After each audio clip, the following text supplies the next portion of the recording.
তো নবীন যারা ক্যাট শিখতেছেন, দেখেন আমি কিভাবে এই ক্যাটের ভিতরে খুব অল্প সময়ে ডোর এবং উইন্ডো প্লেসমেন্ট করব। এটা খুবই ইজি একটি কাজ।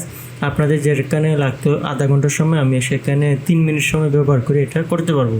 তো কী করব, আমি এন্টার প্রেস করে জাস্ট আমি ডোর নিয়ে আসবো। আমি সাইজ কত রাইট ক্লিক করে এখানে উইড দিয়ে আমি 36 ইঞ্চি এবং 5 ইঞ্চি দূর বসাবো।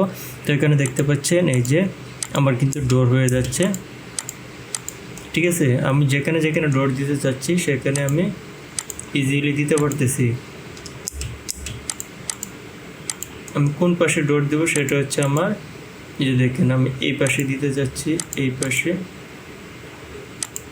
এটা হয় না কেন, এটা জাস্ট আমার আবার করতে হবে এডি এন্টার। জাস্ট দুইটা ওয়ালে ক্লিক দিতে হবে, এটা একটা ওয়ালে ক্লিক দিলে হবে না। তো আমি এটা সিলেকশন করে নিচ্ছি, এডি এন্টার।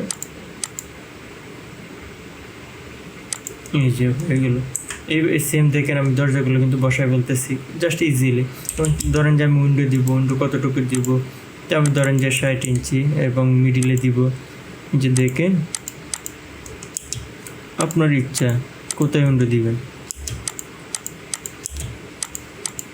ঠিক আছে, জাস্ট এভাবে আপনি দিতে পারবেন। আমি জাস্ট আপনাদেরকে দেখাচ্ছি, যে দেখেন আমি উইন্ডো দিতে পারতেছি। এখানে আপনার সাইজ অনুযায়ী আপনি দিতে পারতেছেন। জাস্ট আপনি ক্লিক করবেন উইন্ডো হবে, ক্লিক করবেন উইন্ডো হবে, ক্লিক করবেন ডোর হবে।